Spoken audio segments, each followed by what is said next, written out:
Bigay ko na yung awards ha. Achiever for Menswear. Kota Achiever of the Year. Ibig sabihin, buong taon ng 2023. Kota Achiever goes to SM Makati Menswear. Buong taon ito. Where I have two achiever.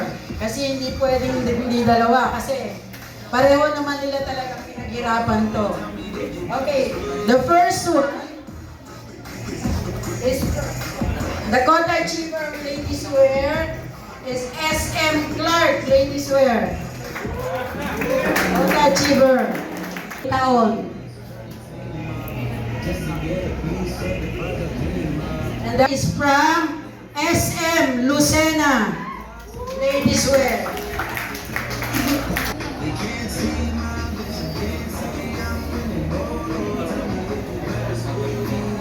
Okay. Color of the Year for plus size, SM Bay. Wow. Ayaw mo.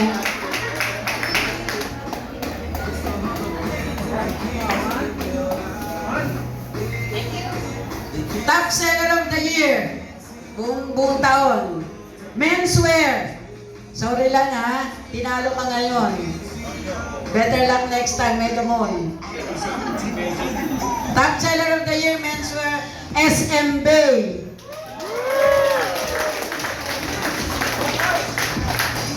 Tinalo ka ngayon, Leo.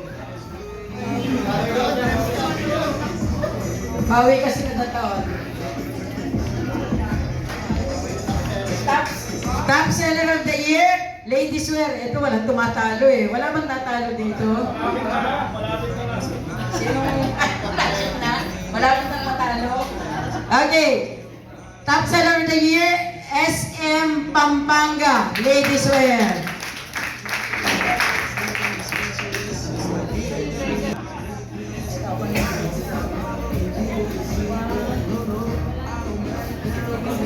And for plus size, the top seller of the year is SM Pampanga also. Next year, Bay na yan. Next year, Bay na raw. Kaya umanda ka.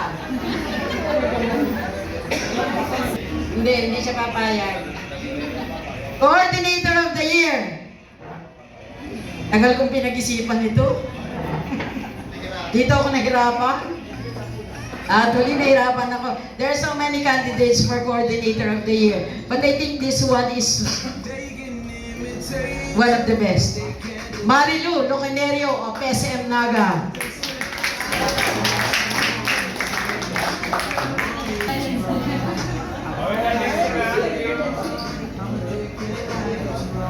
The most improved Coordinator of the Year. Ibig sabihin, malapit ka na sa pagiging Coordinator of the Year. May chance ka na sa mga susunod na araw. It's from SM Clark, Joseph Martinez.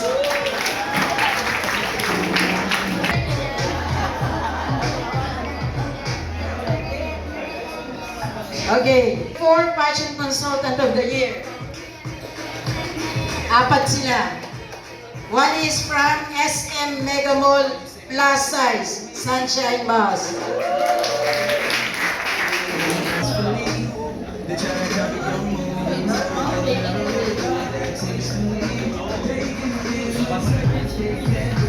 Another one is from SM Fashion Consultant of the Year, SM Fairview Ladies Wear, Abby Marcelo.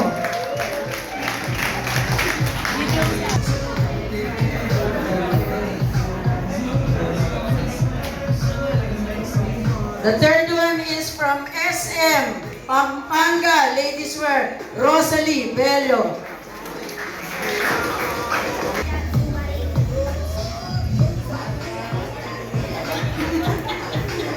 And then the last one is from SM Makati Menswear, Raquel Galit. Wow!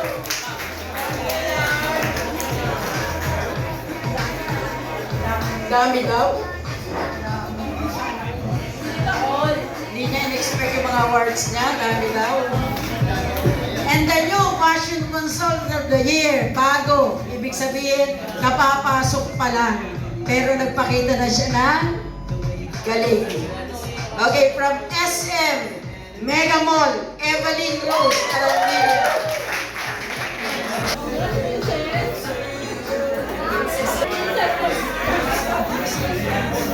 And then, apat din yung Stockman of the Year. Ito, nasaan na? Stockman of the Year. Apat to. The first one is from SM, Batangas, Menswear, Jomar, Masangkay.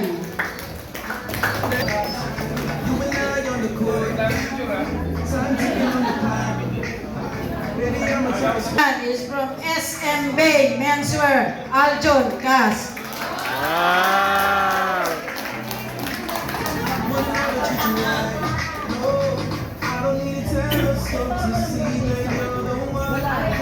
Okay, the third one is from SM, Pampanga, Menswear, Nestor, Magsino. Wow!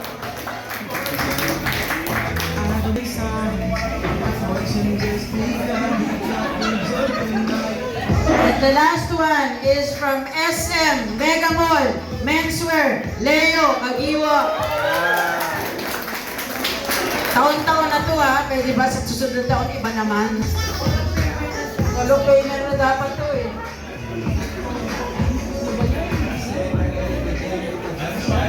Most, the new Stockman of the Year is from SM Naga, JR Bulatlata.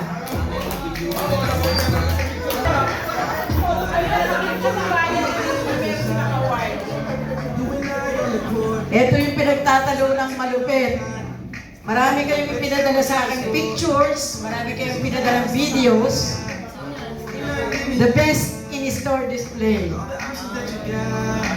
Pinakamahirap to. Marami akong tinanong dito bago ko to dinesisyonan. Okay, the best in-store display. SM, Fairview, Ladies Wear.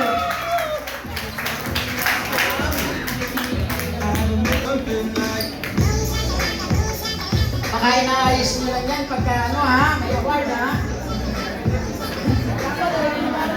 Dapat buong taon yan. And the other one is the best in stock room. Best in stock room. Ibig sabihin, parang libro ang pagkakapatas nyo doon sa stock room nyo ng mga pantalon. Best in stock room from SM, Batangas, Ladies Wear and Plus Size. Hindi pala kay Edwin.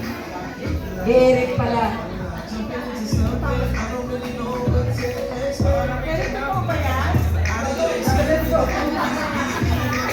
A special award for the month of December 2023. All lines na Dakota. Ibig sabihin, menswear, ladies wear, plus size. Okay. All lines ha. Basa ka. Ito rin yung Lolit ha. Okay, all lines Dakota stores. SM Baliwag.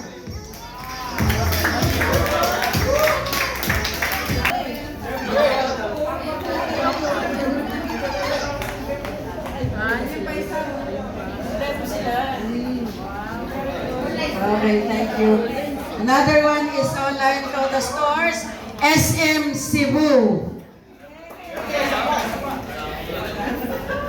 Online Dakota store. SM Clark. Nakita niyo na kung bakit most improved siya.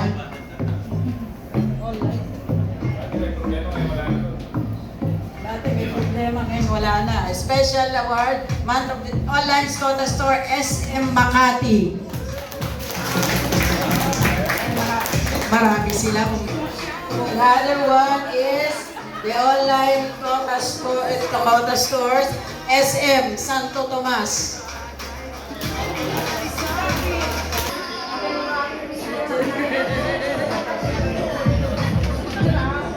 A special award for For December 23, rank number 1. Ibig sabihin, tinalo si Jag, tinalo si Vic, tinalo si Wrangler, number 1. Number 1 sa store is SM Naga Menswear.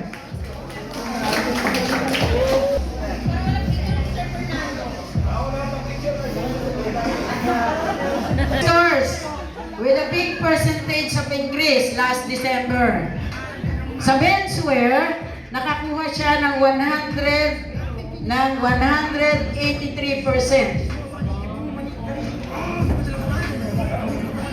Yung menswear. But it is from the province.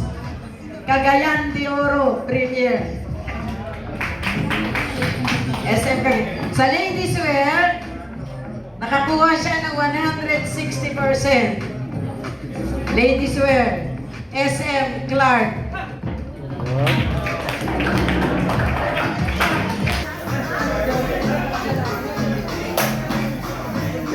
Okay.